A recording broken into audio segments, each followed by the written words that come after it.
কদিন হলো আমার শরীরটা ভালো যাচ্ছে না। তোরা একটু তোদের বোনটাকে দেখে রাখিস আমার কিছু হয়ে গেলে। সেই কতদিন আগে তোদের বাবা ছেড়ে চলে গেছে আমাদেরকে। তখন থেকে আমি খুব কষ্ট করে তোদেরকে লেখাপড়া শিখিয়ে মানুষ করেছি। তোরা ভালো মানুষ হয়েছিসও, তাই এখন আর আমার কোনো চিন্তা নেই। আমি মরে গেলেও তোদের এই ছোট বোনটাকে তোরা নিশ্চয়ই দেখে রাখতে পারবি। মা, তুমি এরকম কথা বলো না। তুমি এখন আমাদেরকে ছেড়ে চলে যেতে পারো না। তোমাকে আমরা ঠিক সুস্থ করে নিয়ে আসবো। না রে বাবা, আমার মনে হয় না আমি আর সুস্থ হব বলে। তোদের কাছে একটাই অনুরোধ, আমার মেয়েটাকে একটু দেখে শুনে রাখিস। তোরা তো বড় হয়ে গেছিস, মেয়েটাই আমার একটু ছোট আছে। তোরাও ভালো মেয়ে দেখে বিয়ে করিস বাবা। বৌমাদের হয়তো আমার আর দেখা হলো না। এই বলে মৌসুমী দেবী তার শেষ নিঃশ্বাস ত্যাগ করলেন। মৌসুমী দেবী তার দুই ছেলে অখিলেশ, নীলেশ এবং এক মেয়ে বিপাশার সঙ্গে পদ্মপুকুর নামক গ্রামে বাস করতেন। মৌসুমী দেবীর মৃত্যু হওয়ার পর বিপাশাকে তার দুই দাদা খুব আদর যত্ন সহকারে মানুষ করে। বিপাশা কলেজ পাস করে যায় দেখতে দেখতে। অখিলেশ এবং নীলেশ দুজনেই একটি ভালো কোম্পানিতে চাকরি পায়। হঠাৎ করে একদিন অখিলেশ বিয়ে করে বাড়িতে বউ নিয়ে আসে। বোন, এই দেখ তোর বড় বৌদিকে নিয়ে এসেছি। ওর নাম অসীমা। আমরা দুজনে একই কোম্পানিতে চাকরি করি। হঠাৎ করেই বিয়েটা করে ফেললাম। এত তাড়াহুড়োর মধ্যে বিয়েটা হয়ে গেছে যে তোদের কাউকে জানাতেই সময় পাইনি। ও মা, দাদা তুমি বিয়ে করেছো? কি আনন্দ! তুমি তো বলবে আমাকে। আমি কত প্ল্যান করে রেখেছিলাম, তোমার বিয়েতে কত কিছু করব, যা কিচ্ছু হলো না। কত সাজবো ভেবেছিলাম আমি, আর কত ধুমধাম করে বৌদিকে বরণ করতাম। ঠিক আছে, দাঁড়াও, আমি বরণডালা সাজিয়ে নিয়ে আসছি। বিপাশা তারপর বরণডালা সাজিয়ে নিয়ে এসে বৌদিকে বরণ করে ঘরে তুলল। বিপাশা এবং নীলেশ দুজনেই খুব খুশি ছিল বৌদিকে নিয়ে। নীলেশ, অখিলেশ এবং অসীমা তিনজনে অফিসে চলে যেত, আর বিপাশা ইউনিভার্সিটিতে চলে যেত। বাড়ির সমস্ত কাজের জন্য তারা দুটি কাজের লোক রেখে দেয়। বাড়ির কাজের লোকেরাই বাড়ির সমস্ত কিছু দেখভাল করত। সব কিছু ঠিকঠাক চলছিল। সমস্যা শুরু হলো যখন নীলেশকে নীলেশের অফিসের বসের মেয়ে সুতপার পছন্দ হলো। নীলেশ, আমি তোমাকে খুব ভালোবেসে ফেলেছি। আমি জানি আমাদের বিয়েটা হয়তো আমার বাবা মেনে নেবে না, কিন্তু আমি যদি বুঝিয়ে বলি তাহলে হয়তো মানলেও মানতে পারে। আমি তোমাকে বিয়ে করতে চাই। তোমার কি মতামত আমাকে জানিও। কিন্তু তোমার স্ট্যাটাস আর আমার স্ট্যাটাস তো একদমই মেলে না। তুমি হলে আমার বসের মেয়ে, আর আমি তোমাদের কোম্পানির একজন সাধারণ কর্মচারী। তাই আমাকে তোমার বাবা কখনোই জামাই হিসেবে মেনে নেবে না। ঠিক আছে, তুমি একবার তোমার বাবাকে জিজ্ঞাসা করে দেখতে পারো, আমার কোনো আপত্তি নেই। সুতপা জেদ করাতে সুতপার বাবার আর কিছুই করার ছিল না। নীলেশকে জামাই হিসেবে মেনে নিতে বাধ্য হয় সুতপার বাবা। তাই কিছুদিনের মধ্যে খুব ধুমধাম করে নীলেশ এবং সুতপার বিয়ে হয়। আসলে সুতপা ছিল একটি অত্যন্ত বদমেজাজি মেয়ে। যেহেতু খুব সুখ এবং স্বাচ্ছন্দ্যের মধ্যে মানুষ হয়েছিল, তাই সে ছিল অত্যন্ত অহংকারী। সুতপা বাড়িতে আসার পর থেকেই বিপাশাকে নিয়ে প্রচণ্ড অশান্তি করতে শুরু করে, কেননা তার বিপাশাকে একদমই পছন্দ হতো না। সে ভাবতো হয়তো বিপাশার জন্য তাদের ভালোবাসা ভাগ হয়ে যাচ্ছে, যদিও বিপাশা ছিল অত্যন্ত ভালো মনের একটি মেয়ে। বিপাশা, তুমি আজকে একটু রান্না বান্না করো। তুমি তো মাটন কষাটা খুব ভালো বানাতে পারো, তাই তুমি আজকে বরং ওই মাটন কষাটা বানাও। কিন্তু বৌদি, আমার তো ইউনিভার্সিটি আছে, আমি তো রান্না বান্না করার সময় পাবো না। তুমি আজকে কাজের মেয়ের থেকে খেয়ে নাও, আমি বরং ছুটি ছাড়া দেখে তোমাকে বানিয়ে খাওয়াবো। ঠিক আছে বৌদি, আমি এখন ইউনিভার্সিটিতে যাচ্ছি। এই বলে বিপাশা ইউনিভার্সিটিতে চলে গেল। আসলে সুতপা বিপাশাকে সব সময় কিছু না কিছু অর্ডার করতেই থাকতো। যদিও বাড়িতে কাজের মেয়ে ছিল, তবুও সে বিপাশাকে অর্ডার করতো সবকিছু, যাতে করে বিপাশা পড়াশুনো না করতে পারে। আচ্ছা বড় বৌদি, তোমার মনে হয় না যে বিপাশাকে আমাদের আর বাড়িতে রাখা উচিত নয়? এবার ওর একটা বিয়ে দিয়ে দিলে, ওকে বাড়ি থেকে বিদায় করে দিলে ভালো হয় না? তবে আমরা দুই বউ মিলে বাড়িতে রাজ করতে পারবো, আর আমাদের স্বামীরাও আমাদেরকে বেশি বেশি করে ভালোবাসবে। এমন জায়গায় বিয়ে দিয়ে দিতে হবে যাতে করে ও খুব তাড়াতাড়ি দাদাদের বাড়িতে আসতেও না পারে। কিন্তু বিপাশার তো এখন বিয়ে করার ইচ্ছে নেই, আর ও পড়াশুনো করতে চায়, আর পড়াশুনোটা করতে এমনিতে ভালোবাসে। তাই এখন কি ওর বিয়ে দেওয়াতে রাজি হবে ওর দাদারা? বড় বৌদি, তুমি অত্যন্ত সহজ সরল একটি মহিলা, তাই তুমি এই সমস্ত ব্যাপার একদমই বুঝতে পারবে না। আমি যেরকম বলছি সেরকম ভাবেই চলার চেষ্টা করো, আর তা না হলে তোমার যা ইচ্ছে তুমি তাই করো। আমি কিন্তু আমার যে জিনিসটা চাই সেই জিনিসটা আদায় করেই নি। বিপাশার বড় বৌদি সুতপা ভালো মনের মেয়ে হলেও ছোট বউয়ের উস্কানিতে ধীরে ধীরে অসীমার মধ্যেও পরিবর্তন লক্ষ্য করা যায়। তারা তাদের ননদকে একদমই পছন্দ করতো না। বিপাশা, আজকে তোমাকে আর ইউনিভার্সিটিতে যেতে হবে না, আমরা অফিসে চলে যাচ্ছি। আর মিনতি দিও আসেনি, তোমার ছোট বৌদি বাড়িতে একা আছে, তাই তুমি বরং বাড়িতেই থাকো। আর তোমার ছোট বৌদির যা লাগবে তা হাতে হাতে দিয়ে দিও। কিন্তু বৌদি, আমার তো আজকে এক্সাম আছে, আমি আজকে না গেলে আমার একটা ইয়ার লস হয়ে যাবে। ইয়ার লস হলে কি হবে? এমনিতেও আমরা তোমার জন্য দেখাশুনো দেখছি। আমরা খুব তাড়াতাড়ি তোমাকে বিয়ে দিয়ে এই ঘর থেকে বিদায় করব। তোমাকে আর ভালো লাগছে না। আমি আর জাস্ট নিতে পারছি না এই প্রতিদিন পড়াশুনো নাটকটা। তোমার পড়াশুনো নাটক দেখতে দেখতে আমি ফেড আপ হয়ে গেছি। এইভাবেই বিপাশার দুই বৌদি মিলে বিপাশাকে নানা কথা শোনাতে থাকে। এরকম ভাবে কিছুদিন কাটতে থাকে। কিছুদিন পর, শোনো, তোমাদের সবাইকে একটা কথা বলছি। আমি আর বৌদি মিলে ঠিক করেছি এবারে বিপাশার বিয়ে দিয়ে দেব আমরা। আর বিপাশার তো বয়সও হচ্ছে, তাই আর বেশি দেরি করা উচিত হবে না। ও না হয় বিয়ের পরেই বাকি পড়াশোনাটা করবে। কিন্তু আমার বোন পড়াশোনা করতে খুব ভালোবাসে, আর ওর একটা চাকরি বাকরি করার খুব ইচ্ছে, তাই এক্ষুনি ওর বিয়ে দিয়ে ওকে এনগেজ করে দেওয়ার কোনো মানে হয় না। আমার মনে হয় এখন আমাদের এই ব্যাপার নিয়ে কথা না বলাই ভালো। কিন্তু আমাদের তো ওর বিয়ের ব্যাপারটাও ভাবতে হবে নাকি? মা তো তোমাদের হাতে ওর দায়িত্ব দিয়ে গেছেন, তাই আমিও ছোটর সঙ্গে একমত। আমারও মনে হয় ওর এবার বিয়ে দিয়ে দেওয়াটাই উচিত। বিপাশা আর তার দুই দাদা কোনো মতেই রাজি হচ্ছিল না বিপাশার বিয়ের জন্য। কিন্তু শেষ পর্যন্ত বিপাশার বৌদিরা মিলে বিপাশার দুই ভাইকে রাজি করিয়ে নেয় এবং তারা তার জন্য দেখাশুনো নিয়ে আসে। বিপাশা না রাজি থাকলেও তার আর কিছুই করার ছিল না, কেননা দাদারাও তাকে বিয়ের জন্য বলতে লাগলো। বিপাশা মনে মনে খুব কষ্ট পেলেও বিপাশার আর কিছুই করার ছিল না। কিছুদিন পর একটি অতি সাধারণ মধ্যবিত্ত ছেলের সঙ্গে বিপাশার বিয়ে হয়ে গেল। অনেকদিন হলো বোনটাকে দেখি না, আমি বরং একবার ওর বাড়ি থেকে দেখে আসি কেমন আছে না আছে। সেরকম একটা ভালো ছেলে দেখে তো বিয়ে দিতে পারলাম না বোনটার। ভাই, তুই কি যাবি? আমরা গেলে আমাদের বোনটা কিন্তু খুব খুশি হবে। তোমরা যাবে মানে? কেন, তোমার বোনের বিয়ে হয়ে গেছে, তোমরা এবার বোনকে সুখে শান্তিতে সংসার করতে দাও। তোমরা কেন যাবে ওর বাড়িতে সব সময়? আর তাছাড়া বোনের বিদায় হয়ে গেছে, আর এত বোন বোন করতে হবে না। তোমাদের দায়িত্ব ছিল তোমাদের বোনের বিয়ে দেওয়া, তোমরা দিয়ে দিয়েছো, বাস। আর কিছু করার দরকার নেই। এবার নিজেদের সংসারের কথাও একটু ভাবো। বিপাশার দাদাদের বিপাশার সঙ্গে দেখা করার ইচ্ছে থাকা সত্ত্বেও কোনোভাবেই তারা বোনের কাছে যেতে পারতো না। সংসারে অশান্তির ভয়ে তারা দুই ভাই তাদের বউদেরকে কিছু বলতে পারতো না। এদিকে বিপাশার আশাও বন্ধ হয়ে গিয়েছিল, কেননা তার বৌদিরা তার সঙ্গে এত খারাপ ব্যবহার করত, সেই জন্য বিপাশা আর সেরকম বাপের বাড়ি আসতো না। এরকম ভাবেই কিছুদিন কাটতে লাগলো। বিপাশার দুই বৌদি ননদকে বিদায় করে অত্যন্ত হাসি খুশি ভাবে জীবন কাটাতে শুরু করে। হঠাৎই একদিন বিপাশার বড়দা তার বৌদিকে বলল, অসীমা, চাকরিটা মনে হয় আর বেশি দিন থাকবে না। কি যেন একটা গন্ডগোল হয়েছে কোম্পানিতে, তার জন্য অনেক কর্মী ছাঁটাই চলছে। মনে হয় তোমার চাকরিটাও যাবে। সে কি কথা বলছো তুমি? চাকরি চলে গেলে আমরা খাবো কি? না না, তুমি ভালো করে খোঁজ খবর নিয়ে দেখো, আর তুমি নতুন নতুন চাকরিতে জয়েন করার চেষ্টা করো।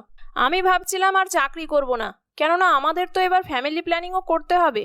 অন্যদিকে সুতপার বাবার কোম্পানিতেও খুব বড় লস হওয়ার জন্য কোম্পানি বন্ধ হয়ে যায়। তাই সুতপার বড় চাকরিহারা হয়ে যায়। এরকম ভাবেই তাদের দুই ভাইয়ের চাকরি চলে যাওয়ায় তারা খুবই বিপদে পড়ে। হঠাৎ করেই একদিন তারা পেপারে বিজ্ঞাপন দেখে একটি মাল্টিন্যাশনাল কোম্পানিতে জবের জন্য ইন্টারভিউ দিতে যায়। ইন্টারভিউ রুমে ঢুকে তারা দুজনেই অবাক হয়ে যায়। বিপাশা, তুই এখানে? কি রে, আমরা তো তোর একটা সাধারণ মধ্যবিত্ত ফ্যামিলিতে বিয়ে দিয়েছিলাম। তারপর তোর বৌদিদের অশান্তির কারণে আর তোর খোঁজও রাখতে পারিনি। তুই এখানে কি করে এলি? বড়দা, ছোটদা, তোমাদের এই অবস্থা কেন? আর তোমরা তো ভালো চাকরি করতে, হঠাৎ করে তোমরা এখানে কেন ইন্টারভিউ দিতে এসেছো? বাড়িতে সবাই ঠিকঠাক আছে তো? বৌদিরা ভালো আছে তো? হ্যাঁ রে, হ্যাঁ, সবাই ভালো আছে। আসলে আমাদের দুজনেরই কোম্পানিতে বিরাট বড় লস হওয়ায় মালিকপক্ষ অনেক কর্মী ছাঁটাই করে দিয়েছে, আর সেই ছাঁটাই হয়ে যাওয়া কর্মীদের মধ্যেও আমরা পড়ে গেছি। আমরা তোর সঙ্গে যে অন্যায় করেছি তারই মনে হয় শাস্তি এটা ভগবান আমাদের দিচ্ছেন। মায়ের মৃত্যুশয্যায় কথা দিয়েছিলাম মাকে যে তোকে খুব ভালোভাবে দেখে শুনে রাখবো, কিন্তু কোথায় রাখতে পেরেছি বল? দাদা, তোমরা এরকম কথা বলো না। তোমাদের জন্যই তো আমি এত বড় মানুষ হয়েছি। আসলে এটা আমার মামা শ্বশুরের কোম্পানি। আমার মামা শ্বশুরের কোনো সন্তান না থাকায় এই সমস্ত কোম্পানির মালিকানা আমার হাজবেন্ড পায়, আর সেই সূত্রে আমি এখন এই কোম্পানির এমডি। তোমাদের অবস্থা দেখে খুব খারাপ লাগছে আমার। তোমরা কেন এতদিন আমাকে জানাওনি? আর একটা তো খোঁজও নাওনি আমার। বৌদিরা না হয় পরের বাড়ির মেয়ে, তোমরা তো আমার নিজের দাদা, তোমরাও তো একটা খোঁজ নিতে পারতে। আমার খুব কষ্ট হতো জানো তো দাদা, আমি অনেক চোখের জলও ফেলতাম। আমাদের ক্ষমা করে দিস বোন, আমরা তোর সঙ্গে খুব অন্যায় করেছি আর তার শাস্তি আমরা পাচ্ছি। পারলে আমাদের ক্ষমা করিস। ভালো থাকিস বোন, আমরা এখন আসি। আসি মানে? তোমাদের তো একটা জব লাগবে। দেখো দাদা, আমি নতুন করে সবকিছু আবার ঠিক করে নিতে চাই, তাই কোনো রকমের রাগ রেখো না মনের মধ্যে। তোমরা আমার কোম্পানিতে জয়েন করো। এটা মনে করো না যে তোমার বোন তোমাদেরকে দয়া করে চাকরি দিচ্ছে, তোমরা যথেষ্ট যোগ্য তাই তোমরা চাকরিটা পাচ্ছ। চলো আমরা সবাই মিলে আবার নতুন করে শুরু করি। এরকম ভাবেই বিপাশা তার দুই দাদাকে চাকরি দিয়ে দুই দাদার মন জয় করে এবং তাদের সাংসারিক কষ্টও দূর করে। তার বৌদিরাও তার কাছে ক্ষমা চেয়ে নেয়। তারপর থেকে তারা সবাই মিলে খুব সুখে শান্তিতে বসবাস করতে শুরু করে।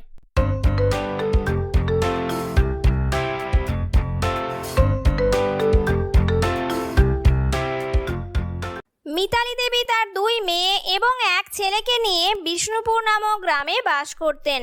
মিতালি দেবী ছিলেন অত্যন্ত নম্র স্বভাবের একটি মহিলা। মিতালি দেবীর বড় মেয়ে ছিল পারুল। পারুলের বিয়ে 5 বছর আগেই হয়ে গেছিল। আর ছোট মেয়ে ছিল পার্বতী।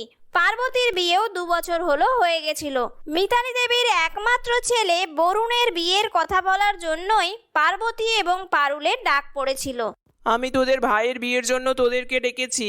আমি শর্মিষ্ঠা নামের একটা মেয়েকে খুব পছন্দ করে এসেছি তোর ভাইয়ের বিয়ে দেব বলে। মেয়েটা খুবই সহজ সরল মেয়ে এবং খুবই শান্ত স্বভাবের, আর পড়াশুনোতেও খুব ভালো। অনেক দূর পড়াশুনোও করেছে, তাছাড়া দেখতেও খুব সুন্দরী। আমি মেয়েটিকে দেখে এসেছি। একদিন না হয় আমরা সবাই মিলে গিয়ে মেয়েটিকে আবার একবার দেখে পাকা কথা বলে আসবো। সেই জন্যই তোদেরকে শ্বশুরবাড়ি থেকে ডেকে পাঠিয়েছি। আরে মা, না না, ওসব পড়াশোনার কথা পরে বলবে। আগে বলো মেয়ে গৃহকর্মে নিপুণা কিনা, না হলে দেখবো ভাইয়ের বিয়ের পরেও এসে আমাদেরকেই সমস্ত কাজ করতে হচ্ছে। তুমি কিন্তু এটা ভালো করে খোঁজ খবর নিয়ে নেবে, মেয়ে যেন অলস প্রকৃতির একদম না হয়। কেননা এবারে আমরাও তো বাপের বাড়ি এসে কিছুদিন করে থাকবো, তাই তুমি এই খোঁজ খবরটা আগে নেবে, তারপর বিয়ের কথা এগোবে। আসলে পারুল এবং পার্বতী দুজনেই ছিল অত্যন্ত অলস প্রকৃতির মহিলা। তারা বাপের বাড়ি এসেও কিচ্ছু কাজ করতো না। তাদের মা মিতালি দেবী সমস্ত কিছু কাজ করতেন, আর তারা দুই বোন পায়ের ওপর পা তুলে বসে থাকতো। তাই ভাইয়ের বিয়ের খবর পেয়ে তারা দুজনেই খুব খুশি হয় এই কারণে যে তাদের সেবা করার জন্য তাদের ভাইয়ের বউ তাদের বাড়িতে আসছে। কিছুদিনের মধ্যেই খুব ধুমধাম করে শর্মিষ্ঠা এবং বরুণের বিয়ে সম্পন্ন হলো। বিয়ের কিছুদিন পর শর্মিষ্ঠার দুই ননদ বাড়িতে এলো। কোথায় গেলে শর্মিষ্ঠা? দেখো তোমার দুই ননদ এসেছে তোমার সঙ্গে দেখা করতে। আসলে বিয়ে বাড়িতে তো তাড়াহুড়োর মধ্যে তোমার সঙ্গে সেরকম ভাবে আলাপই হয়নি, তাই একটু তোমার সঙ্গে পরিচয় করতে এলাম আর কি। আমি আর বোন কিন্তু কিছুদিন থাকবো তোমাদের এখানে। দেখো বাপু, তোমার আবার কোনো আপত্তি নেই তো? আরে দিদি, কি যে বলো না, এটা তো তোমাদেরই বাড়ি, তোমরা নিজের বাড়িতে আসবে, তাতে আমার পারমিশন নেওয়ার কি দরকার আছে? আর তাছাড়া মা আছেন, এরকম বলো না, আমি খুব লজ্জা পাচ্ছি। আমি 2 দিন হলো এই বাড়িতে এসেছি, তাই তোমরা যতদিন ইচ্ছে এই বাড়িতে থাকো। তোমরা বসো, আমি তোমাদের জন্য চা বানিয়ে নিয়ে আসছি। শুধু চা আমরা খাবো না, আমরা অনেক দূর থেকে এসেছি। তুমি বরং আমাদের জন্য গরম গরম সিঙ্গারা ভেজে নিয়ে এসো, আর তার সঙ্গে চা করে নিয়ে এসো। ঠিক আছে দিদি, আমি তোমাদের ভাইকে বলছি ভোলা কাকুর দোকান থেকে সিঙ্গারা নিয়ে আসবে গরম গরম, আর আমি তোমাদের সবার জন্য চা বানাচ্ছি। না না, একদম না, ভোলা কাকুর দোকানে সিঙ্গারা আমরা খাই না। ও প্রচন্ড বাজে তেলে সিঙ্গারা ভাজে, আমি ফ্রেশ বানানো তেলে সিঙ্গারা ভাজা খাই। তাই তুমি যাও, রান্নাঘরে যাও, ভেজে নিয়ে এসো সিঙ্গারা গরম গরম। আর শোনো, সিঙ্গারার মধ্যে একটু মটরশুঁটি দেবে, আর ফুলকপি যদি থাকে তাহলেও দেবে। ওটা খেতে আমরা দুই বোন খুব ভালোবাসি। তুমি আর এখানে দাঁড়িয়ে থেকো না, চটপট যাও, সিঙ্গারা বানিয়ে নিয়ে জলদি এসো, আমাদের আবার প্রচন্ড খিদে পেয়েছে। তুমি ততক্ষণকে সিঙ্গারা ভাজো, আমরা মায়ের সঙ্গে দেখা করে আসি। মা তো আবার কালকে নাকি মাসির বাড়ি বেরিয়ে যাবে। শর্মিষ্ঠার আর কিছু করার ছিল না, তাই সে বাধ্য হয়ে রান্নাঘরে গেল এবং দুই ননদের জন্য গরম গরম সিঙ্গারা আর গরম গরম চা বানিয়ে নিয়ে এলো। দিদি, তোমাদের সিঙ্গারা রেডি হয়ে গেছে, নাও তোমরা গরম গরম সিঙ্গারা আর গরম গরম চা খেয়ে নাও। আর আমি বরং রাতের খাবারের ব্যবস্থা করি। আমি রুটিটা বানিয়ে নিচ্ছি, আর তোমাদের ভাইকে বলে কোনো একটা রেস্টুরেন্ট থেকে পনির আর চিকেনের আইটেম একটা নিয়ে আসতে বলি। দিদি তো আবার রাতে রুটি খায় না, তুমি জানো না?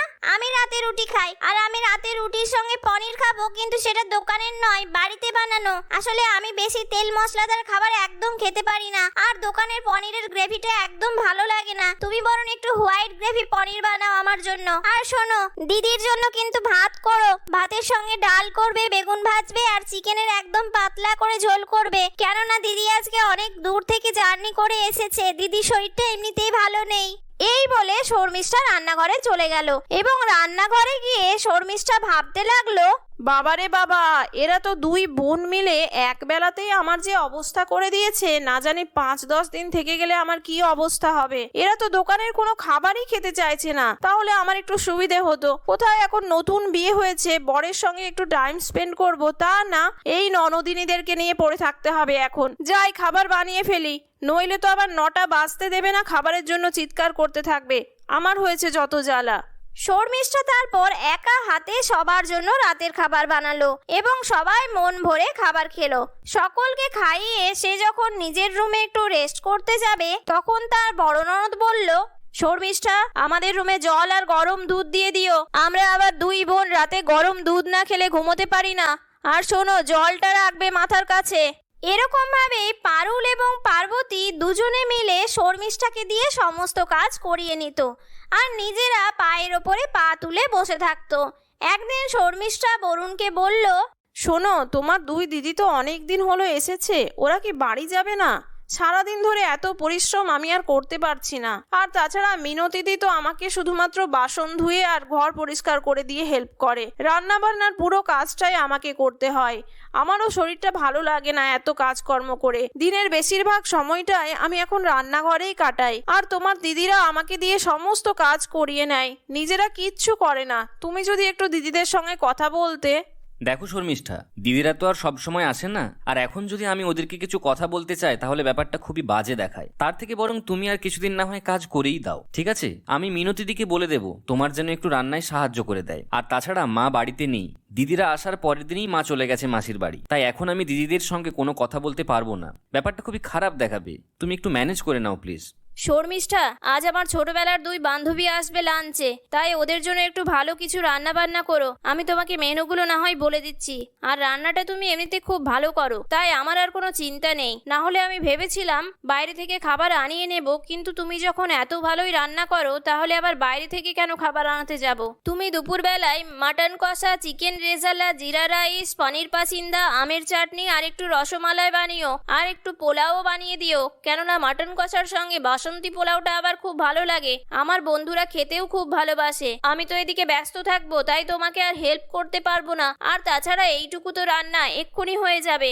শর্মিষ্ঠা গেল খুব রেগে, কিন্তু সে কাউকে কিছুই বলতে পারলো না। যেহেতু বরুণ তাকে কিছু বলতে বারণ করেছে, তাই সে কারোর সঙ্গে কোনো কথাই গেল না। সে অতিথিদের জন্য পনির পাসিন্দা, চিকেন রেসালা, মাটন কষা, জিরা রাইস, বাসন্তী পোলাও আর রসমালাই সব বানালো, এবং খাবার টেবিলে সার্ভ করে দিল। তারপর সে রাগের চোটে ব্যাগ নিয়ে কাউকে কিছু না জানিয়ে বাপের বাড়ির উদ্দেশ্যে রওনা দিল। এমনকি সে বরুণকেও জানায়নি যে সে বাপের বাড়ি যাচ্ছে। শর্মিষ্ঠাকে বাড়িতে দেখতে না পেয়ে বরুণ এবং বরুণের দিদিরা খুব চিন্তায় পড়ল।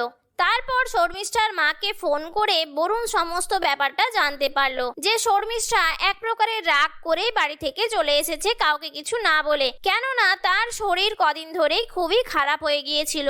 ইতিমধ্যে বরুণের মা বাড়ি ফিরল। বৌমা, ও বৌমা, কোথায় গেলে? তাড়াতাড়ি এসো, দেখো আমি তোমার জন্য কি নিয়ে এসেছি। কোথায় গেল সব? কাউকে দেখতে পাচ্ছি না। নিশ্চয়ই দুই ননদ আর বৌদি মিলে খুব গল্প করছে। তাছাড়া আমার মেয়েরা যখন ছিল তখন নিশ্চয় আমার বৌমার অত কষ্ট হয়নি। সমস্ত কিছু নিশ্চয়ই তিনজনে মিলেই করেছে। সেই জন্যই তো আমি কদিন বোনের বাড়ি থেকে ঘুরে এলাম, যে আমার মেয়েরা এসেছে, আমার বৌমার এত খাটনি হবে না। মা, তুমি এসেছো? এসো এসো। শর্মিষ্ঠা কালকে বাপের বাড়ি গেছে। আসলে শর্মিষ্ঠার মায়ের শরীরটা একটু খারাপ হওয়ায় শর্মিষ্ঠাকে হঠাৎ করে যেতে হয়েছে। তুমি বসো, আমি তোমার জন্য জল নিয়ে আসছি। কিন্তু বৌমার সঙ্গে তো আমার প্রতিদিনই ফোনে কথা হতো। কই, বৌমা তো কিছু বলেনি যে তার মায়ের এত শরীর খারাপ। বরুণ, তুই আমাকে সত্যি কথা বলছিস তো? কেমন যেন তোর কথায় আমার বিশ্বাস হচ্ছে না। সব কিছু খুলে বল তো বাবা, কি হয়েছে? বরুণ সমস্ত ঘটনা বরুণের মাকে বলতে লাগলো, এবং এই সমস্ত কথা শুনে বরুণের মা তার দুই মেয়ের ওপর প্রচন্ড রেগে গেল।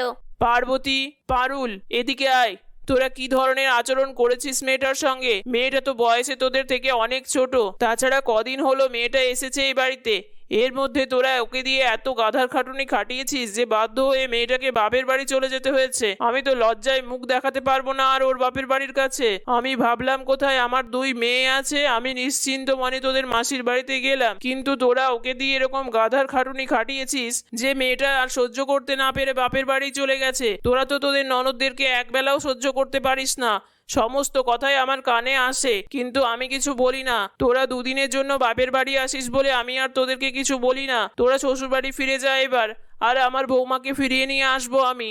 মা, শর্মিষ্ঠা চলে যাওয়ার পর আমরাও বুঝতে পেরেছি যে ওকে দিয়ে আমরা কতটা পরিমাণে কাজ করিয়েছি, তাই আমাদেরও খুব লজ্জা হচ্ছে। তুমি শর্মিষ্ঠাকে বরং বাড়িতে ফিরিয়ে নিয়ে এসো, আর আমরা এরকম কখনোই করব না। ওর হাতে হাতে সমস্ত কাজ করে দেবো এবার থেকে। আর তাছাড়া আমরা শ্বশুর বাড়িতে ফিরে যাব। তুমি ঠিকই বলেছো, একার হাতে এতজনের কাজকর্ম করে ও সত্যিই ক্লান্ত হয়ে গেছে, আমাদের ক্ষমা করো। এরকম ভাবে পার্বতী এবং পারুল নিজেদের ভুল বুঝতে পারলো এবং বরুণের মা বরুণের বউকে ফিরিয়ে নিয়ে এলো বাপের বাড়ি থেকে। তারপর তারা সবাই মিলে সুখে শান্তিতে সংসার করতে লাগলো। বন্ধুরা, আমাদের গল্পটি তোমাদের কেমন লাগলো কমেন্ট করে অবশ্যই জানিও। যদি ভালো লাগে তাহলে একটি লাইক করো, আর চ্যানেলটির ভিডিওগুলি ভালো লাগলে চ্যানেলটিকে সাবস্ক্রাইব করে পাশে থাকার অনুরোধ রইল। ধন্যবাদ।